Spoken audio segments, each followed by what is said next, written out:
Hello, everyone, and welcome to the Death by Adaptation podcast, a bi-weekly book club where we choose one classic book and compare and contrast it against its cinematic adaptations. I'm your host, Nicolas Grasso, and I'm joined, as always, by the great Ewan Gleadow. How are you doing, Ewan? Good. Yeah, sorry, I was putting down a bottle opener with extreme silent precision there. I was feeling good up until about 2 minutes ago when my second coffee of the day hit my internal organs, and now my Hey. heart feels like it's going to implode. I suppose that's a good thing because that means the caffeine is in my system and on its way to my brain. So in about 20 minutes, we'll have some stunning commentary from me on a book and a film. But until then, I'm going to just be a sort of blob-like state of trying not to, I feel like in about 5 minutes' time, I'll be clutching the desk, just hoping this wave of fear passes. But until then, I should be okay. I'm never That's good. normally full of fear. You know, you saw how much caffeine I drank in Venice. I was okay. There was a spider on my wall there. But yeah, not bad. How are you? I'm good. Good. I had my coffee this morning. I haven't had anything since. I'm actually drinking some sweet chamomile tea because I want to balance out all the stress and all the work and just the anxieties of living in the contemporary world, which is kind of fitting considering what we're talking about. Because 2 weeks Yes. Yeah. ago we celebrated Halloween, spooky Ugh. time, spooky season with our good friend Carson Timar, talking about the haunting of Hill House. And then Was that 2 weeks ago? it was 2 weeks ago, man. Yeah. Time Time flies flies. when you're writing about murder, tits, and frogs for newsrooms. God, the big triple. Heck yeah. But today we are back to talk about something far more depressing and we could even say scary than what we talked about last time. But of course, as always, before we continue, you're sitting there in your car, in your bed, on the toilet, in the gym, and you're listening to this podcast. Stop for a second and consider following us, leaving a like, thumbs up, subscribe wherever you are, be it on Spotify, Apple, YouTube. Doesn't matter. We welcome you all. We hope you enjoy this conversation and the ones that are soon to follow. So, without further ado, let's talk about leaving Las Vegas. Your gifts. Sarah. I love that name. S-E-R-A. Before we proceed onwards, there's something I have to say, okay? Okay. I've come this far. Here I am, in your house. I want you to let me pay this month's rent. No. All right? Why? Because it's better for me that way, okay? Okay. I'll tell you, right now, I'm in love with you.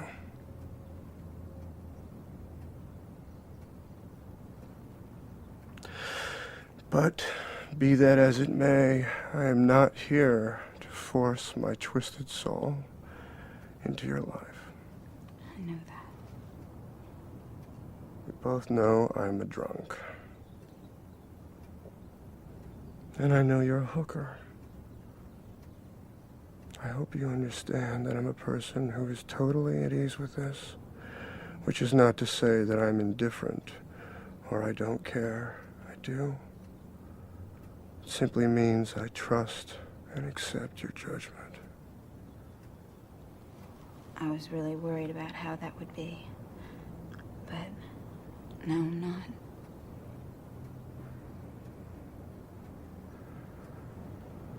But you should know that included with the rent around here is a complimentary blowjob. Oh, yes. Reading Las Vegas is a 1990 book written by John O'Brien. John O'Brien, whose personal life is very, very hard to figure out. There's not that much information. He wasn't a strong writer per se. He was more of a teacher, and he wrote this book in 1990. And at first, while it might just seem a fiction book, this is, unfortunately, sadly, shockingly, kind of a semi-autobiographical novel. The story of a man called Ben, who's an alcoholic. He's working in LA, just doesn't care about life, about anything except for drinking. And he decides, you know what, LA, so many, everyone wants to close down the shop and the bar, and they cannot get my drinks at like 7 a.m. in the morning or at 4 a.m. or at 1 p.m. It doesn't matter. I'm going to go to the place where bars are always open, where it's always night, where no one cares about what you do with yourself. And so he moves to Las Vegas, quits everything. He says, you know what, just going to spend my last days in Las Vegas. And there he befriends a prostitute named Sarah with an E, not an A. And they form up this fascinating, intriguing friendship bond with one another. But this is not going to last. Ewan, what are Hello. your thoughts on the novel of Leaving Las Vegas? I think it's very strong. I suppose is the entry point into it. Overall, it is very strong, and it's reading up on John O'Brien after reading it that the real sort of tragedy of it sets in. Almost, I mean, the man Mm. wrote an episode of Rugrats, and that was his fate. He The wrote last episode, thing he did. I think 34 or 37. Episode 37 of Rugrats was his, and he was horrified at the changes they made. But the lack of change in Leaving Las Vegas and sort of the presence of the characters is remarkable. It is stunningly character driven, as he said, semi autobiographical, and it. When you said it's the one place he goes to where all the bars are open, regardless, I honestly thought you were going to say Sunderland because Sunderland's a place you go and everywhere's got a bar open at some point. There used to be a bar called Seven, and I don't know if it's still there or not. It's been some time since it's been at Sunderland. But Okay. the whole thing about Seven was that it was open until 7 in the morning, and by that point, Ah, and you finished at 7, everywhere else starts open, so you can just sort of go around on a loop. get the nice Um, Weatherspoons. oh, Cooper Road, one of the few Weatherspoons have a dance floor. Um, Ooh, would not all recommend right. it. Desperate memories from that time of my life. I can imagine how But sticky it was to dance on that. oh Just god, all the beer you would splashing not get around. like once you were on that dance floor, you'd need to be lifted off of it. It's like you're just gonna get stuck there. It's like cement. But as far as Leaving Las Vegas goes, it is a very intimate novel, a very horrifying novel as well. Um, it's rather grim in the sense of O'Brien. What, he killed himself a few weeks after the book was sold for film rights. Pretty He much, they were about to go into production with that. about to go into production, and he died of a self-inflicted gunshot, which is grim.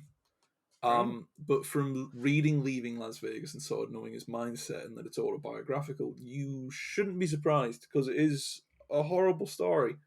But it's told so intimately and so desperately well, and with sympathy. I think is the most important part. There is sympathy for the characters, not just that he portrays, but are trying to portray him. And I think there's a very key difference between that.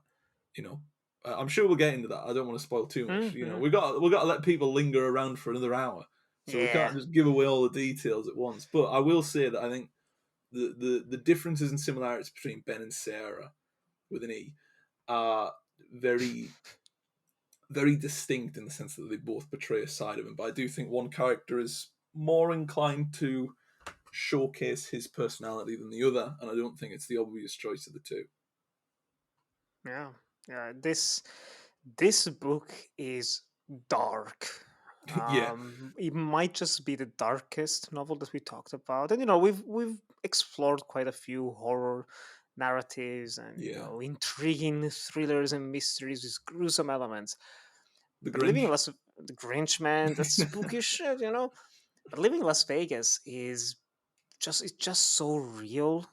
Yeah, It's uncomfortable. And one thing that I really appreciate and I was not expecting of this book is the way that it's structured, because it's just 4 chapters in this book. The first yeah, chapter, you're just following Sarah going on her daily life as a prostitute in Las Vegas, encountering and meeting up with some very dangerous clientele, you could say. And then in the second chapter, you're just following Ben in LA, just going about his daily life and choosing to move to Las Vegas. And then after a brief interlude, the rest of the book is just one big chapter of the two of them together, meeting up and just, finding this kinship, this connection. And I don't know how much of that element, the character of Sarah, how much she actually existed in real life, if she even existed, if it's just you could even say there are so many moments in this book where the character of Ben is just, talking to her, almost treating her like this angelic figure. Like, where did you come from? It's like, are you just one of my hallucinations from one of my binge drinking sessions? But maybe maybe actually he had someone like that. Maybe she was just, alive in his thoughts, in his mind. Um, but it's so touching. It's so moving. One thing that I particularly liked about this is how it keeps also going like back in time with just these small flashbacks that are put in parentheses, like, opening them up and it's like, okay, we're in the past now. Like, this is something that happened beforehand. It treats everything very seriously. It's incredibly mature, and I like reading the book after knowing that the author killed himself only 5 years after publishing it and only a few weeks after selling the rights to make a movie. It's just like, man, this casts a different shadow over it. It reminded me of certain movies as well, like that feel like suicide notes of sorts. There was the one, An Elephant Sitting Still, something like that. It's a Chinese, maybe, but East Asian movie that's very long, very depressing, and just, man, and you find out, oh, the 30-year-old director was not alive after the movie was released because it was just like, it was too Is much that for him to end is that the life. Hugh Ball movie? The really long one. I don't know if, Um, yeah, that's the one. yeah, That's the yeah, one. yeah. I remember. I've been meaning to watch that for ages, but I think just to touch on what you said there about the sort of the last hurrah for work. Essentially, it's only in hindsight that we realise that that is the case for a Mm, lot of these, and it's you know quite terrifying that that is the case for a lot of art. I mean, even like you said, I mean, it's 5 years after Leaving Las Vegas was published, and it still feels like a final offering. And it's ominous. It really is quite scary, quite mm, sort of. I think at some point most artists sort of hit that crux where they're like, "That's all I've got. That's all I've got to give." And some of them, I think there's a track record for artists just being sort of out of it, they're just completely wasted or gone from it, and that's it. They've got their art, and once they've finished that, what else is there? And it's quite yeah. grim, but it's captured quite well with John O'Brien's novel here, terrifyingly so, and sadly so as well. Yes, yes. It actually reminded me. I would call it, let's say, a blood cousin of sorts to living to, of course, living Las Vegas. Living Las Vegas reminds me of a blood cousin to Fear and Loathing in Las Yes, Vegas, two but very they're different designers. so different. Both Yeah. stories of, addictions of sorts, of people Yes. slowly killing themselves, but one is, darkly comic, played for laughs primarily, very over the top, constantly moving, constantly going somewhere, episodic. It's just, oh, it has a strong rhythm to it. And the other story, like Living Las Vegas, is very languidly paced. It's a lot of just, these two people talking with one another and occasional interactions with other people outside of their sphere. But it's so calming in a way that feels like this is I don't know the equivalent of, like, I love slow cinema, but this is kind of the writing equivalent of slow cinema, Yeah. where Yeah. it Yeah. takes Yeah. joy and beauty in just the human normal moments of day-to-day life.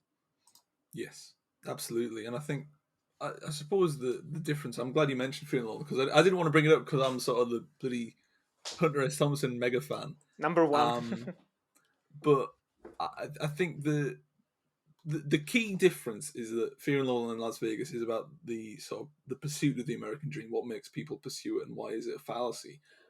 Leaving Las Vegas is just the death of the American dream. It's the gluttony of it, the aftershock, the effect of it, Oh yeah. and not to make a sort of a direct comparison, but it's rather telling that Vegas doesn't really change as a setting for either of those novels. It's still glitzy, it's still glamorous, there's still shows and parades and gambling.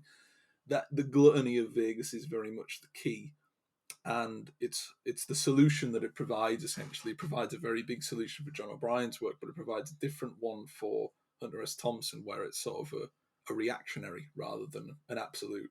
So with John O'Brien, you've got essentially that's it. That's the last stop before death. That's you go there to drink yourself to death. On the other side of that, Hunter S. Thompson looked at it as well. That is the place you go drink yourself to death. But what happens if you come out the other end with something to show for it?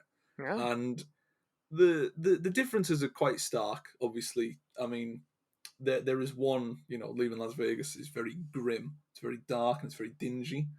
That is an atmosphere that is provided so well and so well adapted as well. But with Fear and Loathing in Las Vegas, there is a lighter tone to it. There's a fluidity to it. There is an articulation of something that shouldn't be articulate because it is under the influence of a lot of substances. And I think that's the great beauty of it. That's the great difference, is that one place can imagine so many different narratives. And you think about the stuff that's set in Vegas, stuff like Casino, completely Oh, different shift in yes. tone, but always about the gluttony that comes from that part of the world. And even in video games, Fallout New Vegas, it's still the pioneer, it's the shining light of a community that has been ravaged by everything else. Gluttony will always prevail. And that's such a strong message to have, not just in Fear and Loathing in Las Vegas or Leaving Las Vegas or Fallout New Vegas, but it's just sort of a continual arc for that area, that set and that premise. It's brilliant. It's such a deep atmosphere because it's still relevant. It's one of those things. It's kind of like the Beatles or Stephen King. It's one of those things that will always be relevant no matter what the genre or the time is. It's going to outlast us, obviously. It's going to outlast the people that Yes. were there. It's going to outlast the people that wrote about it. And it's quite chilling in a way. It's kind of like a villainous little creature, but Oh, yeah. something that doesn't really breathe. It's the biblical Sodom and Gomorrah. It's just where It is, yeah. lust and like excess reigns supreme. Everything is about sin. But even then, so many of these other stories almost portray it as a hellish landscape. Here, it's more of a purgatory, a limbo, where just these souls are endlessly drifting and roaming around, just without aim. Everything, like you said, mentioned, like the gluttony and the greed. It's a self-eating world, pretty much, and it's disgusting and nauseating, but also refreshing to see it in this story from a normal person's perspective. It's not like a big impresario or the head of the mafia or whatever. So there's this strong level of humanity that is so emphasized with just the understandable self-destruction of both Ben and Sarah. Like, what do you think are the similarities between the two of them, and why do they connect with one another? Aside of some very good banter in their first interactions. It'd be easy to say it's kind of just a run of the mill kind of lost soul meets lost soul type of narrative, but I do think there is more to it than that. These are individuals that are essentially the byproduct of the Vegas atmosphere and aesthetic. They don't really have a choice. One of them has made the active choice to go there, but now they're stuck there. Like you said, that purgatory analogy is perfect. Where there is a sense of isolation to it. There is a sense of loneliness to both of them. That is part of the narrative. But I do think a lot of it comes down to their sort of neither of them particularly care for sex. I think that is very very Yeah. important, especially considering Sarah is portrayed as a prostitute. She's essentially in the book especially treated quite horribly. In the film as well, quite horribly. But less so, Yeah. and we'll get into that. But the key to it is that Ben has been saddled with drink. It's completely ruined for him. He doesn't care. There's that scene where he just wants to talk to her and have a drink, and he's just clutching a bottle of tequila. And on the flip side of that, you've got someone that's been just sort of not interested in it because of the treatment she has surrounding it. And the sort of intimacy there is not through their rejection of it, but because they've had that sort of experience, that lack of passion or care. And what comes through is sort of a desperation, a sort of need for human connection that transcends that of just, oh, they're lonely. It goes far beyond that. And I think it's really key to the narrative that it goes beyond that, because if it doesn't, it's just a generic sort of, oh, they're friends because they've got nobody else type of thing. And John O'Brien does incredibly to avoid that. And it is really impressive that sort of the most intimate moments with them are not the usual run-of-the-mill Hollywood stuff where they're, either having sex or being intimate and romantic. They're actually, it's more based on the philosophical arguments they present themselves and each other. And it does grow from there. It goes really strongly, and it actually feels like a relationship that matters as a friendship or as a platonic thing or even as a romantic thing, because it's never really quite sure of itself. It's never really doesn't know where the line is drawn. I think that's the beautiful part of it. It's so unique. I can't think of anything like that I've seen before in like film or television. But it's just tremendous. It's kind of they would be in the same situation they would be in with or without meeting each other. But the fact that they have met each other makes it feel a bit more bearable for them. And I think that's really the key. It's about finding somebody that makes things bearable. Yeah. Yeah. And also, it's a shockingly, dare I say, respectful relationship Mm-hmm. between both of them. Yeah. They're both aware of each other's situation, which is one of the changes we'll talk about with the movie. But Yeah. in the book, Ben doesn't really know why he's doing what he's doing. He doesn't even say if he has a goal. He's just like, yeah, I'm just here. I just want to drink. I don't want to do anything else. This is all I want to do. Just drink. Yeah. And there's this understanding between the two of them that, like, he knows she's a prostitute, but he doesn't really care. Like, it's a job. She's doing that. It's all right, baby. No biggie. Meanwhile, she also respects the fact that, oh yeah, he's just drinking himself to death, like constantly hungover. Well, not even hungover. He's just constantly drunk. It's impressive in that sense. It's just like he's always on a high. Yeah. Literally just drinking, never eating anything. He's just kind of carrying that throughout. Um, there is so much respect, and it's so, again, I said mature earlier, but it really is. It's just an adult relationship, and it is fascinating how you were saying that, is it romantic, is it platonic? It is love. They say it as well. They admit it. They love Yeah. each other, but they also never consummate it up until the very end. That Yeah. is the only moment where there is any sexual interaction between the two of them, because otherwise it feels so genuine, it feels so passionate, which, again, like, did this happen? Maybe. Doesn't really matter, but it's so. What is the point of the story as a whole? Because, like you said, in a more conventional novel, which we've read them 1,000 times, and we've seen 1,000 movies like this, where she ends up saving him. That's kind of the thing, like, she saves him, and she stops being a prostitute, and he cleans himself up because, you know what? I found someone who gets me, someone who understands me in life, and I'm not gonna go ahead with my prolonged um, departure from Earth. What do you think was the point of the ending, where ultimately, like, this man is literally just slowly killing himself to death? She is incapable of doing anything, and she cannot do anything. He doesn't want her to do anything, and they share It's one final tender moment before he yeah. just passes away. It's a sense of reality. I mean, not everybody can be saved that goes over that end. Not just in alcoholism, but just in general. There are people that will just refuse help. Hmm. That's a given. And it's what I always thought about the whole Ben and Sarah thing in this is that it's really grounded. They are both products of the Vegas gluttony, and the end of it really is that you know I always think of people like Anthony Bourdain, for instance, who That's a good one, battled yeah. addiction, Hmm. and there's always a breaking point. I remember reading, I think not the first book he did, Kitchen Confidential, but I think it was A Cook's Tale, where he wrote about where he was essentially just skidding around islands in a golf cart and nearly going over the edge, and you've got to hit that edge to realize how far you've actually gone. Most of the time you will go over that edge, and that's it. That's permanent. That's a terminal condition that's gone, and that is essentially Ben. With Sarah, you've got someone that is close to that cliff edge. Ben's her cliff edge, Hmm. essentially. She's seen what happens once you go over, and that's sort of the jolt to jump her back in. And in that way, it is quite positive. It's a sort of not a happy ending, but a realistic ending of this is an experience that will change someone's perception of how they live and how others feel about them. You don't have that for Ben. You don't have that sort of guiding light. Even if Sarah is there, that's not a guiding light. Someone that looks after Hmm. someone is not somebody that can show them the cliff edge. And I think the real difference and the real stark thing to say about it really is that it sort of feels inevitable that Ben is going to end that way, because that is a man without any connection to anybody around him. And even if he has made connection, he's too far gone. There is a certain Hmm. point where people hit that limit, they go on, and that's it. And it's very morbid.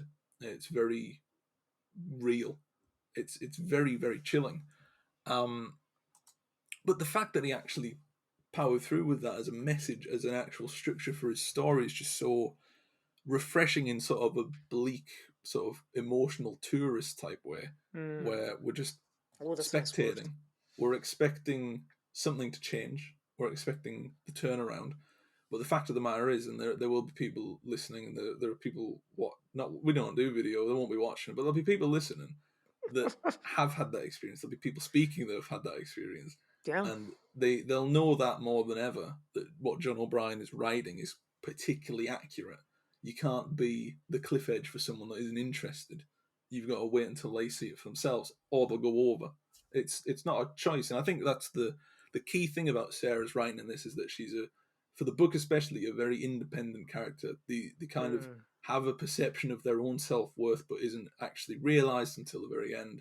But that's where Ben comes into play. Now, for Ben as a character, he can't have that, because it just doesn't work the other way. Sometimes one person is good for another, but not the other way around. And that is tremendously well done. Like, it's so sincerely crafted, where it's even, it's not like the perfect book. There are problems with it. But even in those sort of spottier moments, there is a real sense of, these are real people. These are actually identifiable characters that can actually be extracted from that Vegas gluttony. And I know I'll keep saying Vegas gluttony because there isn't any better word or phrase to say it. But you like you said, It sends a message. every narrative has that. I don't know why, but when I finished this, I thought about Time, the Interesting. Domhnall Gleeson movie, Yeah. and that's a perception of, if you could alter the fabric of reality, you could have that perfect cliff edge. On the flip side of that, you can't do that. You can't time travel. You can't go in cupboard and travel back to New Year's Day. Just ain't real. Just isn't real. And there is a reality that keeps these characters grounded, it keeps the narrative grounded, because although, like, that's the thing, you might see a flicker of happiness, that doesn't immediately switch something in someone's mind and go, oh, I'll be all right then. Because I think, especially with Ben, especially from what we see in the movie, he's been burned before, he'll be burned again, and that's sort of, that hope is diminished, that's gone, it's extinguished completely. And it's just, it's very accurate, it's very articulate, it's very the fact that we have to sort of say this is very beyond convention, this isn't what we would usually expect, sort of shows a lack of understanding from movies and film and books on what actually happens with real relationships and real people, because that isn't obviously what we want to see on screen. We want to see the happy ending, we want to see the long goodbye, we want to see all sorts of good feelings to make us feel a bit more sufficient with ourselves, because otherwise we realise that we are living a bit like Ben and Sarah, regardless of whether or not we're drinking ourselves to death. But John O'Brien's like, nope.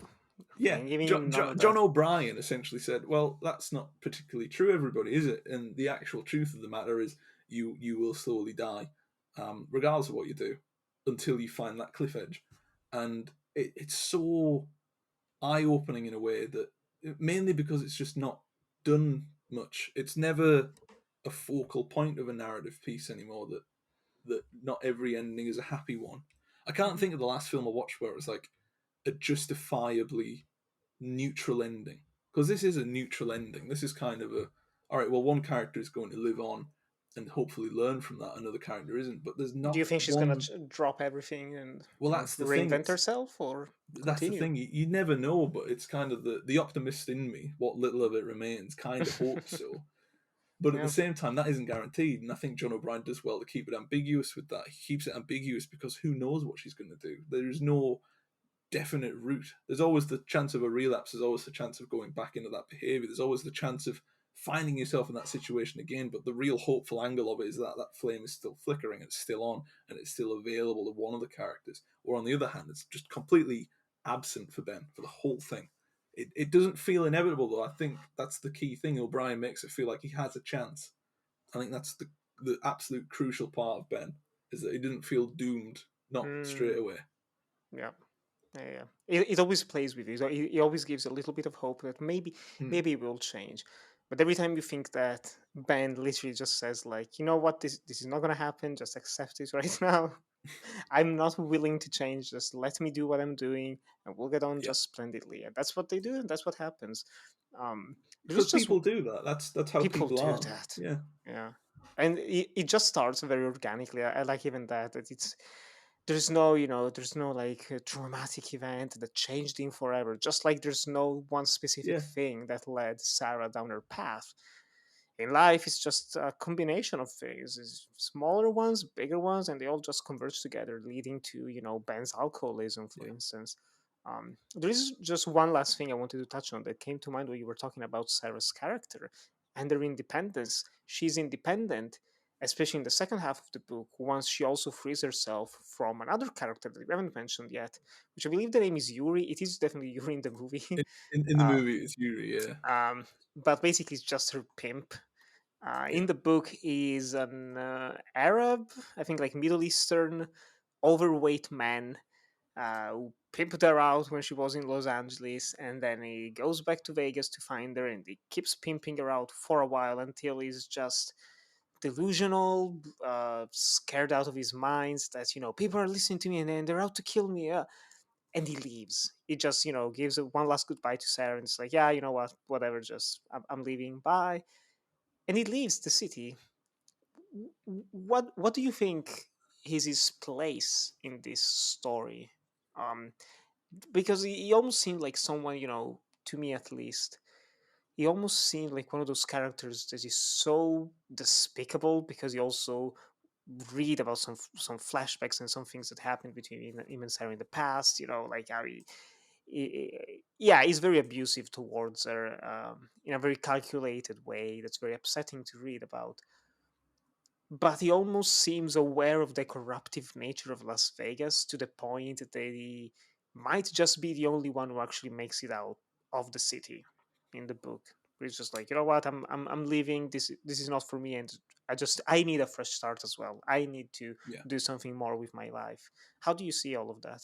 I'm very glad you mentioned the fresh start there, because not to compare myself to a pimp, but I do feel that need for a fresh start. Obviously, I've been trying to move to Hull for that long, Yeah, and part of me is sort of a lot of me with John O'Brien's work here is something that I never thought I'd connect with, because obviously, it's about an alcoholic and a pimp and a prostitute, and I've not been any of those things. thankfully, not Brief, yet.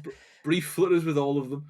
No, so it's that that We're all one step away. we are indeed. I mean, I remember uni. I used to drink, every day, but that was manageable. That's the uni life.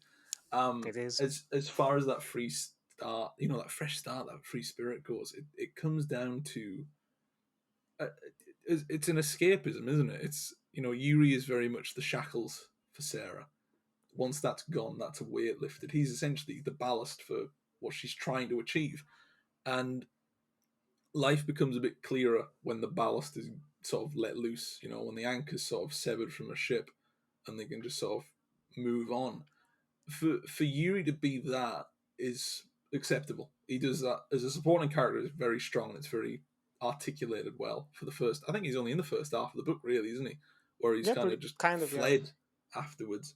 As that as a role is really strong, but obviously, like you said, he does horrible things. Flashbacks are awful, and at the same time, there's a similar level of sympathy for Ben and Sarah that there is for Yuri, where this is clearly a troubled person. He's got his own problems to deal with, which is why he essentially scarpers off into the night. Obviously, not as much sympathy for him because of his actions and what he finds himself doing, but he is in the same situation. Everybody that's in Vegas and stuck there is in the same situation. And it is that need for a fresh start. People see a fresh start and they kind of cling to it. They get their nails in. They don't want to let go, which Yeah. is, I can relate to that on several levels. But as far as it goes as a narrative thing, it feels a bit what's the word for it? It doesn't feel like unbaked or like undercooked Undercooked. or anything. Yeah. It feels like it does its purpose, it does its job, but there's more to it than that. There must be something more that feels like it's just been left out. It feels like there's more to him as a character. Don't know why it's left out. We'll never know. But it works its purpose. It does well to sort of essentially set up Sarah as a free spirit for the second half of the book, where she's tied down but pushing against the tide, but then the tide sort of recedes and away she goes. That as a concept for Yuri's character is superb. And you get that. He's a greasy little slime ball and he's a horrible little guy. Yeah. Obviously, the character in the book is very different to Julian Sands in the They film. couldn't be more different. Yeah, because when I think of fat, stout men, I think Julian Sands from Benedetta most 1995 recently. especially. 1995 Julian Sands. The jawline that could cut steel. Yeah, he's tremendous choice, but it changes what Yuri stands for in the book to the film. In the book, he is the ballast for a character that needs to move on, and that kind of does feel like it's replaced with Ben. Ben's the next ballast. Ben is the person that's going to drag her back down to that gluttony of Vegas, that sort of lucid quality of living on the very edge of existence. And living like that is not appropriate, especially Mhm. not if you need to take the next step. And I think part of Ben's death at the end of the book is sort of an acknowledgement that it is not safe to live like that, and it's not safe to live with people that are an influence of that. You know, you see Sarah get rid of one team and only sort of to be replacing it with another in the shape of Ben. Obviously, the treatment is better, the quality of conversation is better, the philosophy of it is better. Mm. At the core of it, though, it is still toxic and it's still very rudimentary and it's still very dangerous. But it's a new danger, it's an exciting danger because there is actual love and emotion and feeling and care there. It's harder to separate yourself from somebody that you actually care for than it Mhm. is for somebody you don't particularly care for. That's obvious, but it's harder than it sounds for a lot of people. Um, Especially for Sarah in this book, I think it's acknowledged really well. I think it's just well rounded, and I think Yuri as a character is sort of the warning signs for what is to come. Even if she does get along better with Ben, who you know for for the sake of their relationship together, does treat her better, does seem a bit wiser to what she's gone through. But even then, there is still a manic depression to that stage of that relationship, and that's not going to pass. As we Mm. mentioned earlier, that sort of cliff edge type mentality. That's just Yuri, but with extra steps. It's the ghost of Christmas future. It's just like Oh God, you reminded me of that new Ryan Reynolds film coming out with Will Ferrell. what? They're doing a No. remake of Scrooged. Oh right, yeah. Yeah, Yeah. Is it you know like Apple me, Plus or something? Apple Plus. Yeah, you know me. My two favorite things in life: Ryan Reynolds and Will Ferrell.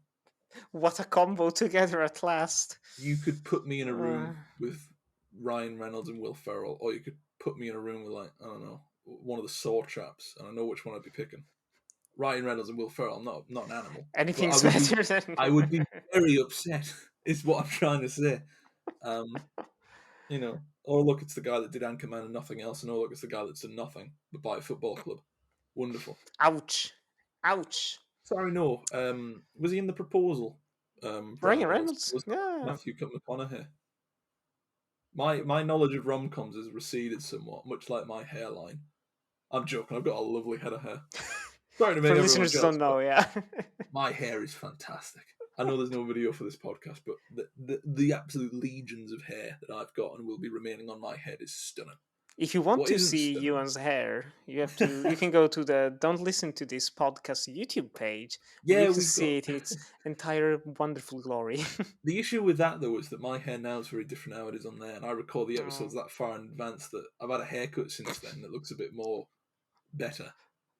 But give it if you time. wait Give it around time. for a couple months, you'll get new hair Ewan, and that's kind of like Yay. the same as old Ewan, but a little more cocky and a little less verified on Twitter. Because Oh, what's the point in being verified now that anybody can do it? I'm not special anymore, so I've got to go to, pay like, up. what the hell am I meant to use now? What can I get verified on?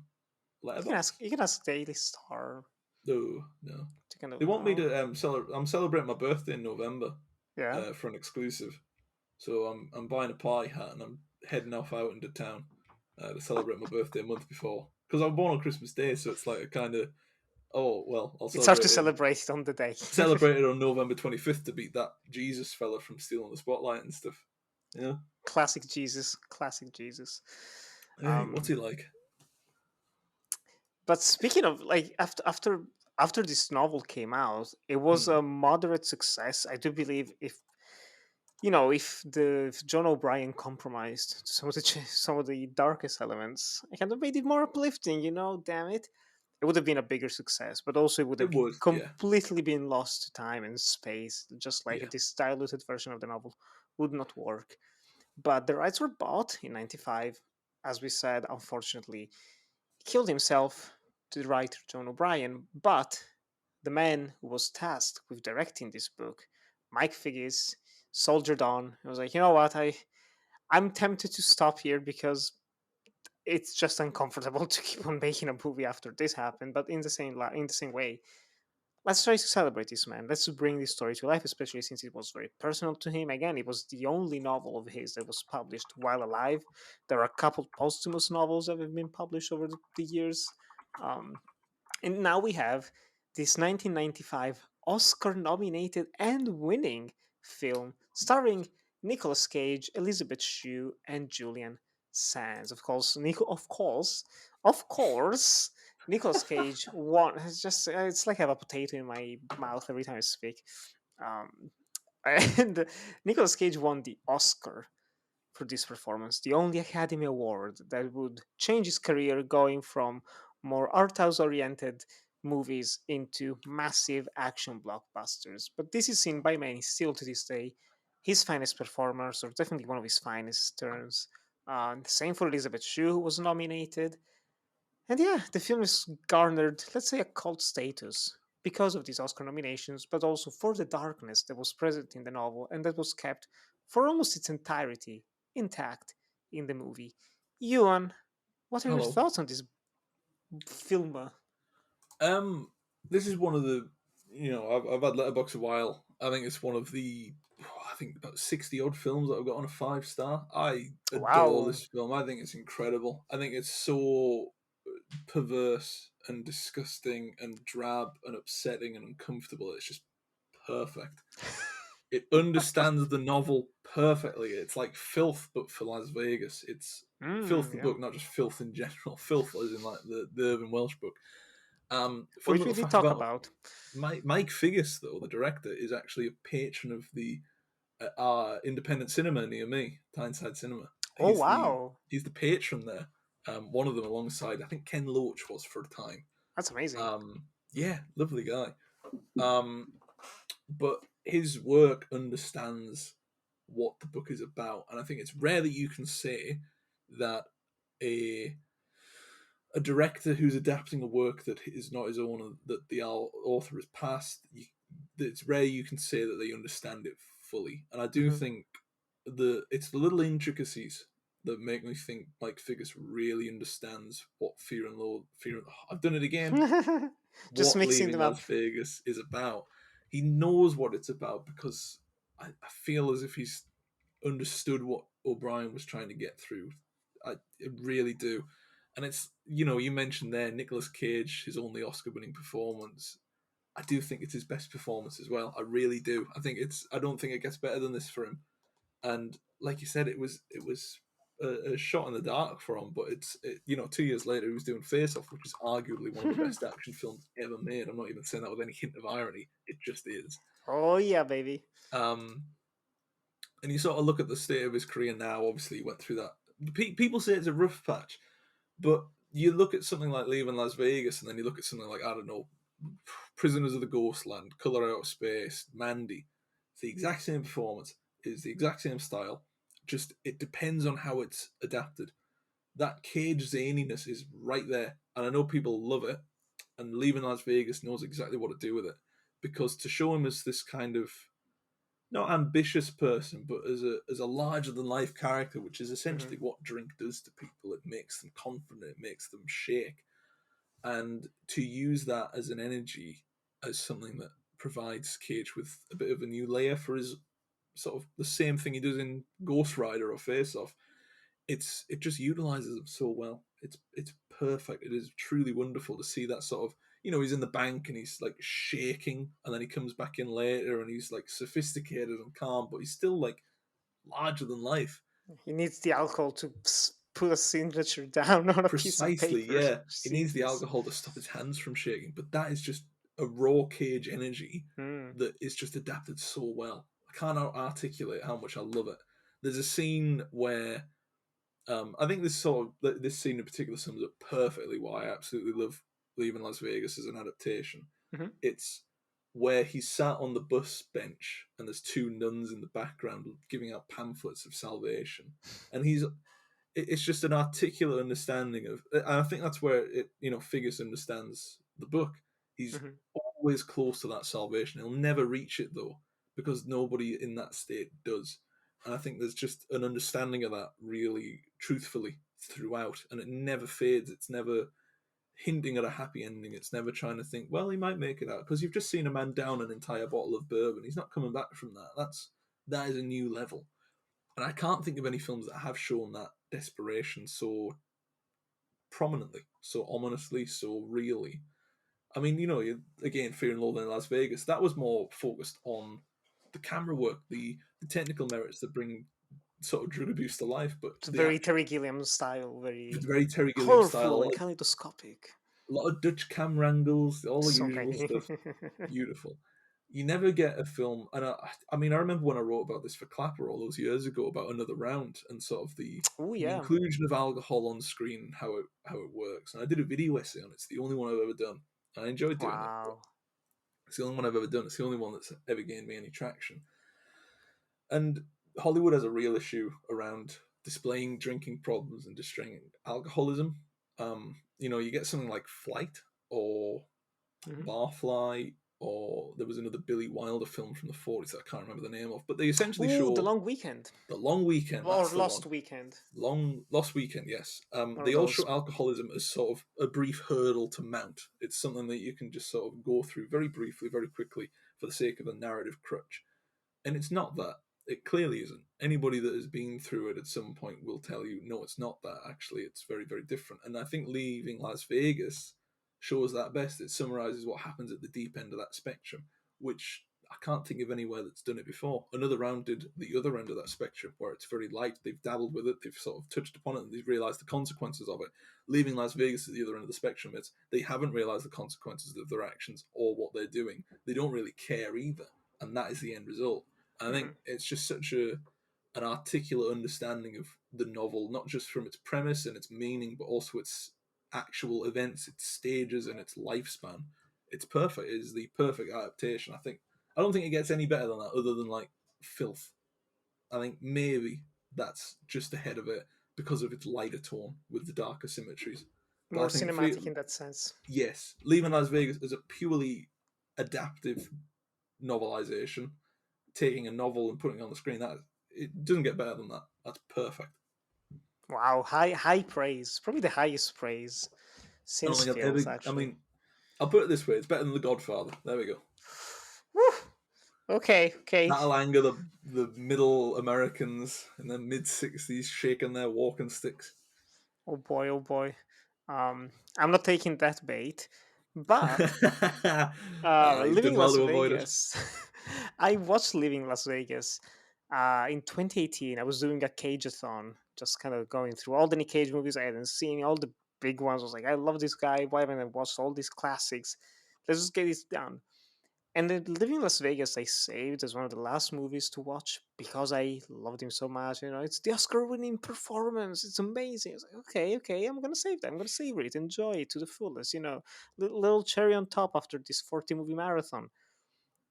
And then I watched it, and I didn't like it. I was like, I'm bored out of my mind. This is uneven. This is dull, uninteresting. Sure, he's great, but I also like Elisabeth Shue more. I was just left incredibly cold by it. Cut to yesterday when I rewatched it after having read the book. And it was a completely different experience. I don't necessarily love the movie, but I like it quite a lot and I respect it so much. It just clicked this time around. Like you said, Mike Figgis gets it. He understands what John O'Brien went through. He understands the core of the novel, and he adds a couple minor touches that I think improve certain elements of it. For instance, he removes the ambiguity of what Ben is trying to do, because in the book it's just kind of like, I don't know, I'm just here drinking whatever. In this book he literally just says, oh, I'm here drinking myself to death, like that's what I want to do. Come to Las Vegas because I want to die. It's very blunt, it's very straightforward, but it's one of very few subtle differences that kind of changes so many aspects of the story in the way that it's framed. And speaking of framing, just the way this is put together, I forgot just how soft the jazz soundtrack is. It's so, like, this lounge type of music, very romantic in a melancholic way, very peaceful as well. it's a quiet movie. This does border on slow cinema in certain elements. It's very happy staying in this languid pace where very few things happen. Shot with 16 millimeter cameras to kind of give it that grittier feel. That also kind of highlights the surreal nature of Las Vegas. I really like this time around. I do genuinely agree now that yes, no, this is one of the best Nick Cage performances, well worthy of a top 10 at least. Uh, but to me, like I loved her the first time around. I loved her even more here now. I think Elisabeth Shue is phenomenal in this film. This is one of the I'm not a performance type of guy, but this is one of the best performances of the 90s. Once again, this is just a recurring theme now on both this podcast and the Uncut Gems podcast of just like absolutely perfect performances by female actors who are then absolutely just shunned by Hollywood like they never will have a role as good as this. And Elizabeth Shue kind of, I don't want to say she went into nothingness, but she ended up playing a lot of moms in movies. I think she's the mom in Death Wish who dies. um, I think the closest to a great performance and interesting character by her was on The Boys, the first season of The Boys. I don't know if you've seen it. She's very great in that one. A very villainous role, very refreshing. I was like, oh yeah, Elizabeth Shue, woo, she's back. Um, but yeah, I think there are so many beautiful moments, and what I appreciated the most is how much it sticks to the source material, especially with the dialogue. There are so many instances where I was like, "This is the book, like verbatim. This is a scene from the book." What a film! What a film! Actually, just talking about it already, it's growing on me. Um, what what do you think are the most interesting differences from the book? What do you think even is that different from the book outside of like Yuri, like, or at least the pimp now Yeah, is like Eastern European, maybe just Russian, downright Russian Latvian, man. isn't he? They say he's Latvian. Latvian, Um, there you go. Yeah, yeah, yeah, I think yeah. the key difference for sort of the book and the film is the change in perspective and the change in focus. Mhm. Obviously, you've got that big opening chapter with Sarah, which really sets the scene in the book. I get why it was cut from the film. They don't really have time to do it, which is a shame because it's probably the most interesting part, and it's really important that you get the behind the scenes action of It's a that. great And start. Yeah. Elizabeth Shue would have been an absolute masterclass in that because, like you said, she is phenomenal. That run she had from the mid to late '90s with she had Leaving Las Vegas, she had Deconstructing Harry, she was in Hollow Man. Oh, What a you're right. great run! Yes. Oh no, Yeah, we did talk about her in Hollow we Man did. on Uncut Gems. Yeah. a, a phenomenal performer that, again, like you said, crops up occasionally and it's kind of, oh yeah, I remember them when they did that good film. It's like she was in Greyhound with that Tom Hanks film a couple of years ago Oh, now, but that's oh, her last recorded credit on Letterboxd, which is damn. about as accurate as you get these days, to be fair. But before that, it's like Battle of the Sexes, that tennis film 3 years before. Um, so maybe it's just a change of pace for her. I don't know, but it's a shame because she was an extreme talent, and it's a shame as well that they don't let them adapt Sarah's full story to Leaving Las Vegas because I know she would have done a terrific job. She does a terrific job of what she's left with here. It's a very articulate and dedicated performance that, at the same time as holding its own, like all good main roles, make sure it has cohesion with the other main roles. Mhm. She's not trying to outshine Nicolas Cage, but neither is Nicolas Cage trying to outshine Elisabeth Shue.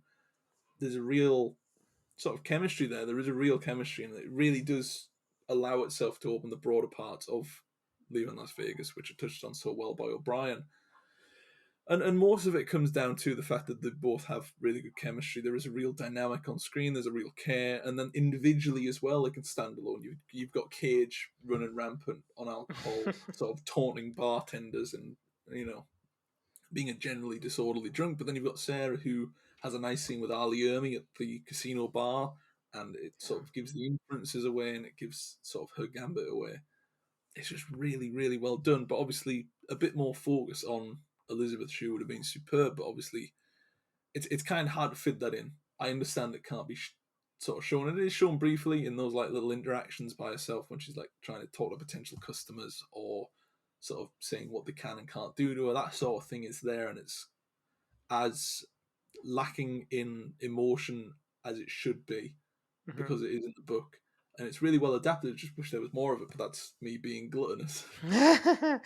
In a way, I'm kind of happy those moments are cut because this film has some sort of like uh, we could even say like lyrical beauty to the way that it's put together. Meanwhile, John O'Brien's book has moments of peacefulness, but it's so realistic and it's so unapologetically just gross Yeah, sometimes. All the scenes, like you mentioned, the first part with Elizabeth Shue, well, with Sarah, sorry, it's so nasty, and it goes into graphic detail of the encounters that she has with her clients, with her Johns, but I think maybe they would not have fit in the movie. I think even the fact that I don't know, maybe something in contracts like no nudity or close to it, pretty much, with her. I think it makes her even more of it makes it easier to respect the character. I think it yeah, would have been very easy to verge into exploitation if they had these scenes, because the only moment where we actually see her with a client is when they move around the gangbang from the first chapter. They kind of move it at the end of the film, which I was like, oh my god, I forgot it was actually at the end of the movie. And it's upsetting, it's disturbing as hell, yeah. very uncomfortable, and still edited and put together with enough care, never to verge into again exploitation. It's just really well put together. I was like, Mike Figgis, why haven't I watched anything else from him? That's something I was like, why haven't I seen more from him? Ah. His name always feels like a name that sort of crops up with one great idea and then just kind of dissipates after that. He did Stormy Monday, which is set in Newcastle. Oh. It's a rom-com thriller with I say rom-com. It's like comedy, dramatic romance thriller, whatever they are. It's just such an amalgamation of genres. But anyway, Tommy Lee Jones is in it, Oh um, my. and Sean Bean and Melanie Griffith and Sting. So it's not good, but Oh. it's one of the few films set in Newcastle, so it kind of has a soft spot in a lot of people's hearts up here. Um, but yeah, again, it's like Mike Figgis' name sort of crops up. It's like, oh, do you remember Mike Figgis? Yeah, I do. He's not somebody that sort of had a presence as a household name. Not everybody does. There's a lot of directors that don't, but it's rather he does have other films. As mad as that sounds, he does have like other decent films. He did Internal Affairs. He did Mr. Jones. He did Time Code. But the most recent thing he did was, I mean, Suspension of Disbelief, which doesn't look good. Someone has called it an homage to Goddard, so I will not be watching that. Oh, that sounds like my kind of movie. 2.5 out of 5 on IMDb from 135 ratings. Oh, that's not. Sebastian Cox in it, from Bridge of Spies and The Lives of Others and Never Look Away. Okay. So he's in it. And Interesting. as far Internal Affairs is the Richard Gere film. Elijah Wood's in it. The detective one in Los Angeles that was probably overshadowed somewhat by the actual release of LA Confidential, the book. But we all make mistakes, Mike, don't we? Anyway, he's Uh, one of those names that should be kind of a household name because he has directed big films. He worked with big film stars, essentially. He worked with Richard Gere, Nicolas Cage, Elizabeth Shue. He worked with the big names, but was never quite there. He was never the next level, which is a shame because his direction is superb. Like the hmm. camera work, the quality, and the filming itself is stunning. It's just incredible. So It's well thought out. He even made the main theme. Like he's a composer in his own oh, right. I was the like, holy theme is shit, it's him. beautiful. Oh, Oh yeah, it's like it's the what's the word? It's the binary opposites that are just present on that mm. screen. Beautiful, the disarray of drinking someone to death in Las Vegas, while some really nice jazz melodies play over the top of it. It's just such a nice callback to that sort of aesthetic, really, like the Billy Wilder Lost Weekend film. Of these are not really taken seriously type of thing. This is not a narrative that is taken seriously in the 40s or the 50s because it's like, oh well, he just drinks too much. That's okay. By the 90s, you've got the same music and sort of the realization that it's not okay to sort of drink that much. I just to go back to that Nicolas Cage energy before I forget, and it's just what I've remembered. It's the Yeah, go for opening of it. the film when he's in the supermarket and he's shopping and he's dancing around. That's just Nicolas Gleefully. Cage, but it's framed correctly. It's articulated right. the direction is perfect for that scene. It doesn't do anything to change Cage. It's how Figgis adapts to Cage. And I think that's the big thing for Nicolas Cage, especially as now. He's had this resurgence. People have realised what makes his acting work. Hmm. They've realised the key to unlocking it. It's not that he's not a versatile actor. He just plays a lot of roles quite similarly. You've got someone like The Wicker Man, someone like Willy's Wonderland, and then someone like Leaving Las Vegas. The similarities between his performances are kind of there. It's got that massive energy to it. It's got that broad appeal. It has the intricacies needed to change a performance on a whim, where it's like, alcoholic in Las Vegas, silent protagonist in Willy's Wonderland. Which At is the core of it's a strange choice, but at the core of it is an understanding that Cage is what sells it. Cage's presence and what Cage he's committed every typically time. brings. He's such a committed actor, and I think that's why like the Cage dives that you did are just superb, because regardless of the quality of the movie around him, he is consistently doing what he does best. It is up to a director to understand what he's doing and how he does it and how that will best suit their film. With Leaving Las Vegas, he realizes, this energy is something that an alcoholic could bring. This is something that somebody at the will of the end of their life, that's someone at the end of their rope, the end of their tether, that's it. That's what they'd be acting like, because they've got no sort of connection to the real world around them. They don't care. I think Cage brings that out so well, but obviously to do that, you have to have a good director like Mike Figgis, who is incredible, superb. Yeah, there's so many. Yeah, there's so many moments it could have been memeable, like Yes, yeah, people like to do and love to do with Nicolas Cage. But I love this one review on Letterboxd that I was reading of someone just, they went to a Nick Cage-a-thon in the cinema, and every movie was always like people laughing, coming for the memes. It was very annoying. But then when they went to watch Living Las Vegas, all the dude bros, like after 20 minutes, the laughter just started to die down, and they just left shocked and depressed, because it is such a depressing watch. yeah, Because it feels so, again, they're so raw, the performances. Hats off to Cage for actually researching you could say the role by going on binge drinks himself and recording himself while drunk, and it comes off as realistic. It's none of the "oh, this Lord speech, I want to drink too much of." It's like, no, it's yeah, like, if you drink, I mean, some people, but most people I notice, if they drink a lot, they're still, they know what they're talking about, they know what they're saying. yeah, If they black out, it's something else. If they go way too far on the deep end, it's something else entirely. But yeah, it also, something that I've always said and thought, is that, when someone drinks a lot, their true colors kind of shine through, and whoever they really are is just emphasized.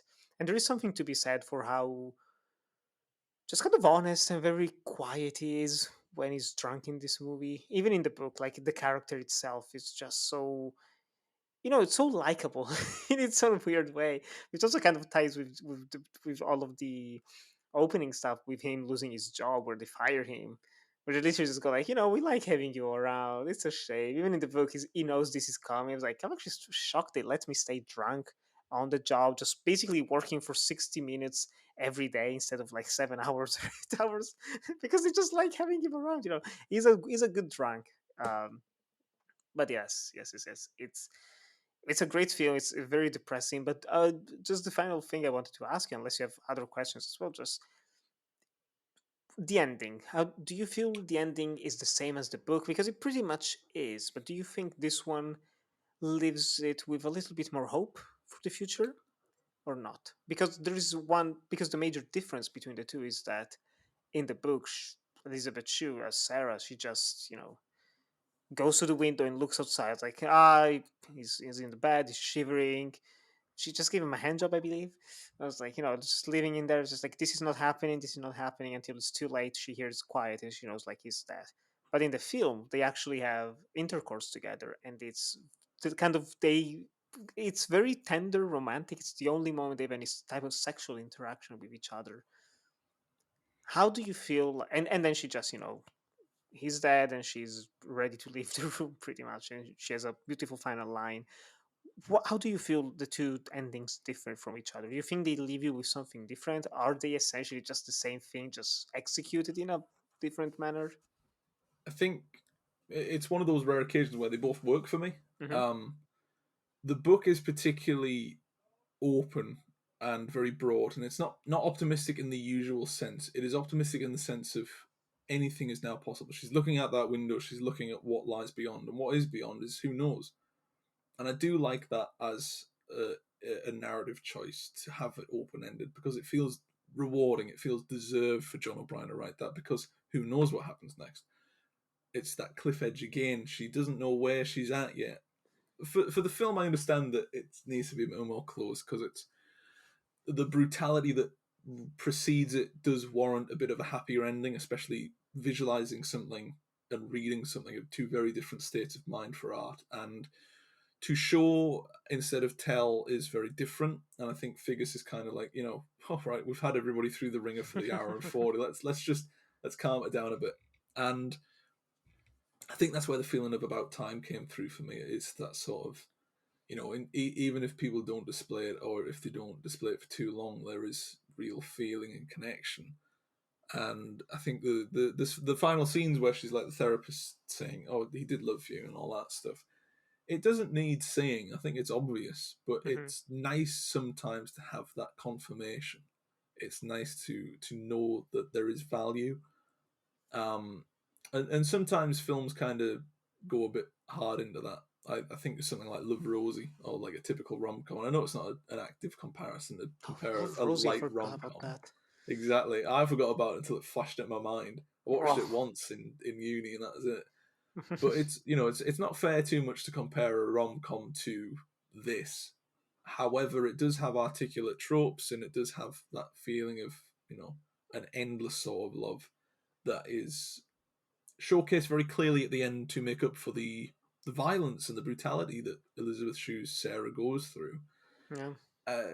To the point where I think it's justified to have that sort of less than open-ended feeling, because the result is still the same. The result is still very much in the palm of Sarah. It's up to her to sort of shape that future, to shape what she does next. And I think that is the most important part of either O'Brien's work and Figgis' adaptation, is that Sarah is shown to be now an independent person with the chance to create something. And I think both of them do it well, but differently.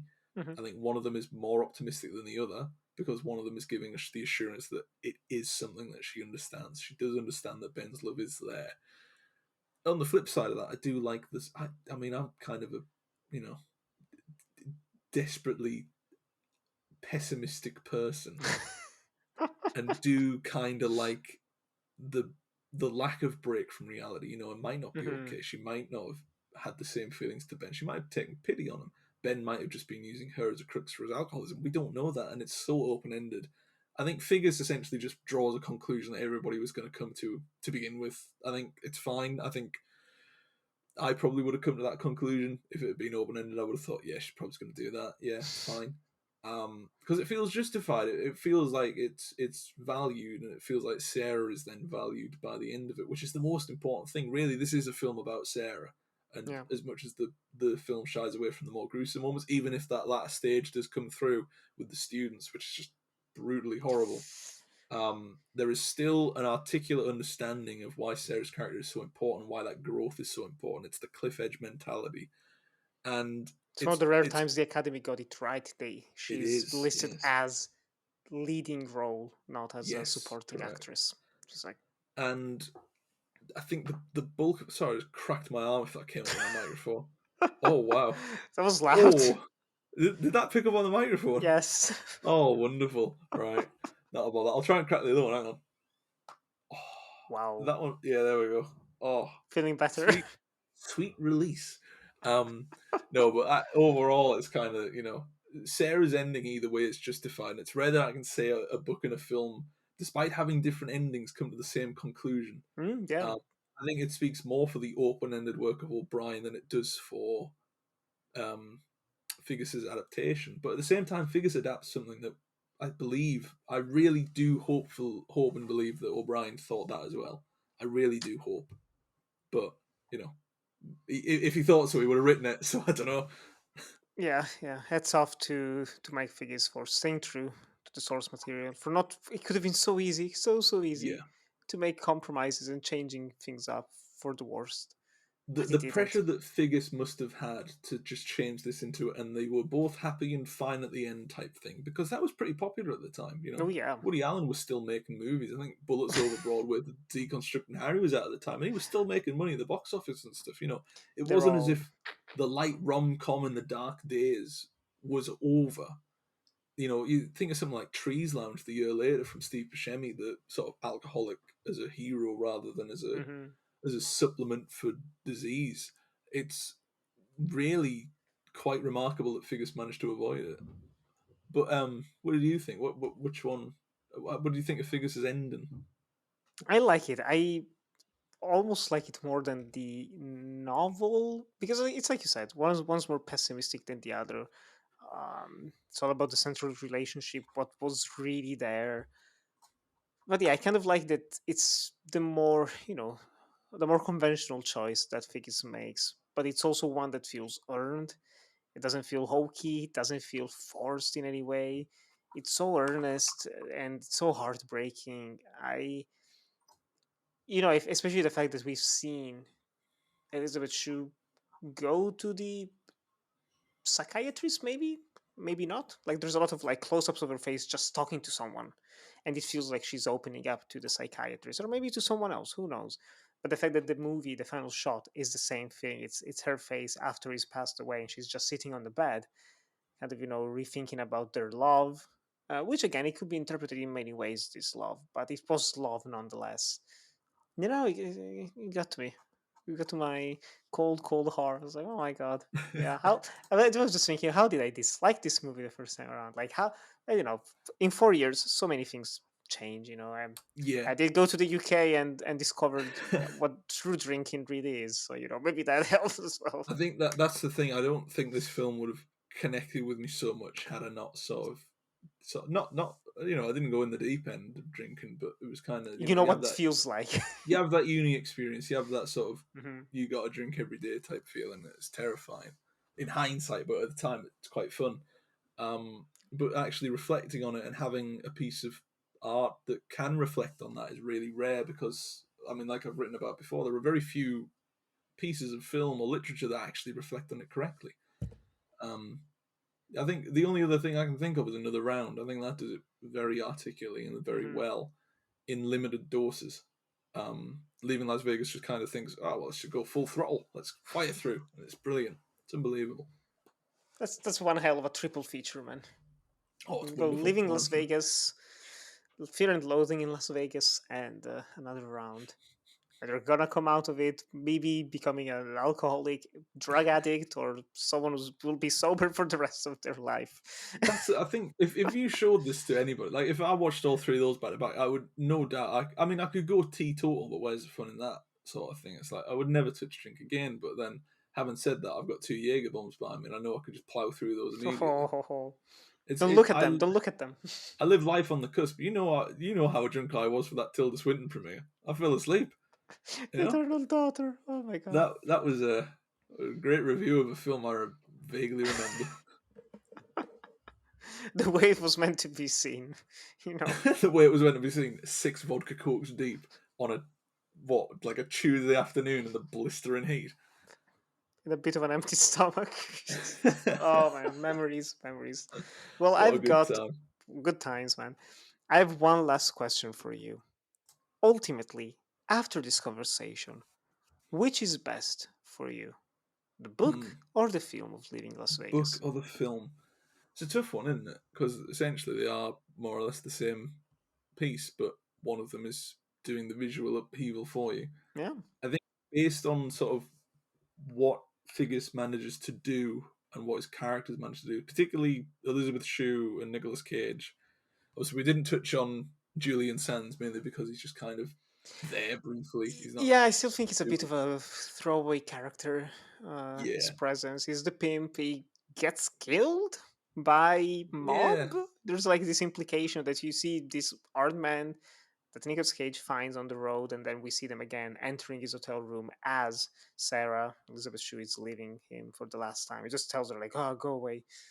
He seems yeah. very paranoid, like in the book, but it's. I want to say that's probably the only element that's still undercooked. It wasn't already that great to begin with, like that whole character in the book, the pimp. Yeah, But he's in the film, he's even more. You need him there, but also, best of a bad situation, I suppose, isn't it? I think the film is better than the book. I'm going to go with the film mainly because it's a few extra components that the book can't deal with. You know, it's the adapting a character like that as a broad stroke is mhm. difficult, and I think managing to articulate it that well is incredible. And not just that, but the character of Sarah as well. I think Elisabeth Shue's. I mean, it's easy to say it's her best work, but I think it's the best work that Oh a yeah, lot of people were doing in the 90s. Um, she is far beyond the standard of what was expected at that time for leading stars. Same for Nicolas Cage. It's rather clear to see why he was picked up for so much so long afterwards. Um, it it it's the visualization of it. You can't escape that. It's kind of like it's the subtleties, it's the intricacies, it's the little bits and pieces that Figgis manages to adapt successfully. I think there's a real skill in that. It's really unique. I don't think anybody else could have adapted it. It's very easy to just say, "Oh, nobody else could have done this." I really don't think anybody else but Nicolas Cage, Elisabeth Shue, and Mike Figgis could have adapted this. I am. I don't know where I'm leaning. Honestly, Ooh, part of me wants to say the film because it's grown on me a lot, but I'll probably actually pick the book this time around. uh, Um, it's there is just something about the structure and the way it's written. It's very matter of fact. Yet also it manages to sneak in a couple very deep poetic touches. oh yes, Um, but most of all, I'll probably say it's banal. It's a very banal reason, but you just spend more time with the characters. you Even do. though it's Yeah, borderline, like scene for scene, beat for beat, it was like, oh my god, this is the whole book in a 2 hour movie because yeah, it's not even that long of a book. It's like 200-ish pages, maybe slightly less depending on the version you read. So it's not a long, doesn't take you too long to read. It's like a 5 hour read.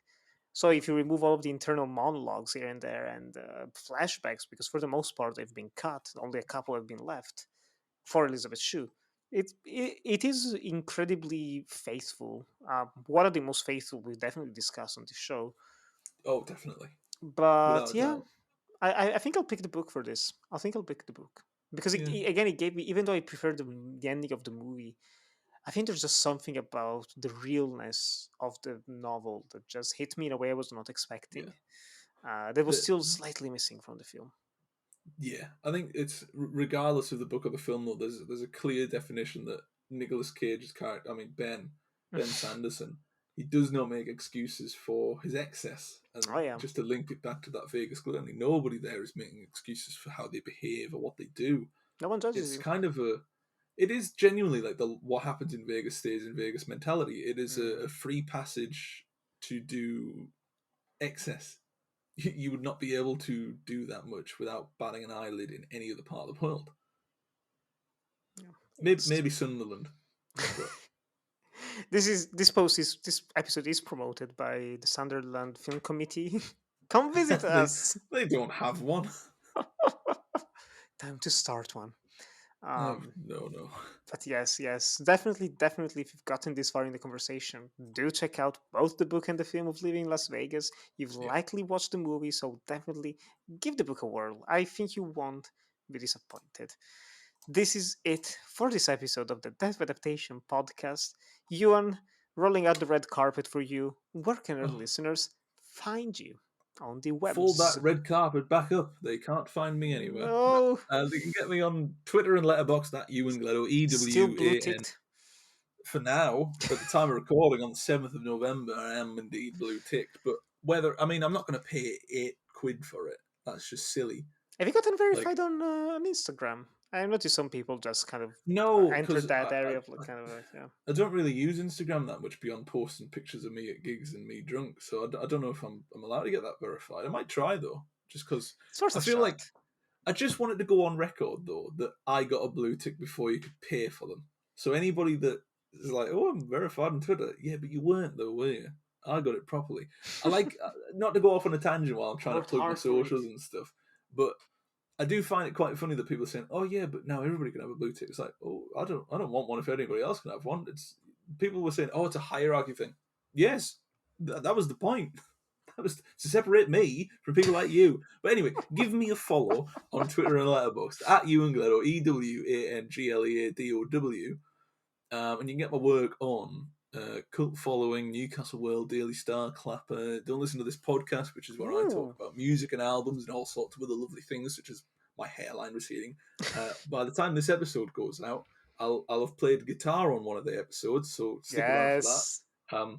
Because I can't play guitar, but I do own one, which is delightful. I'm also a voice on the podcast you're listening to right now, this very second, Death by Adaptation.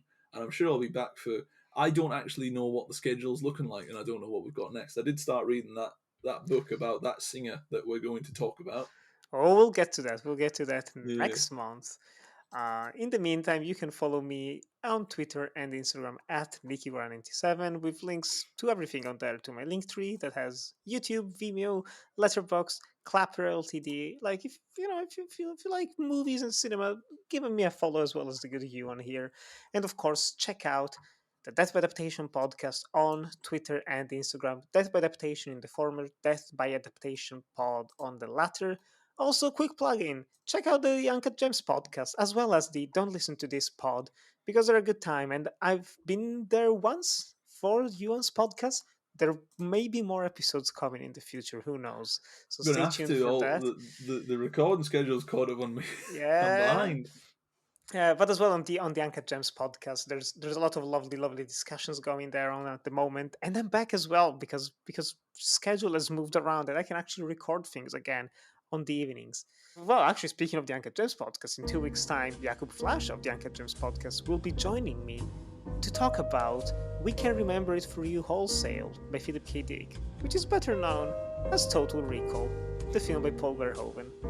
And also a remake by Len Wiseman. We'll talk about that. We'll talk about that, but there's no, it's not the primary focus. So. Do not slander that Bryan Cranston masterclass.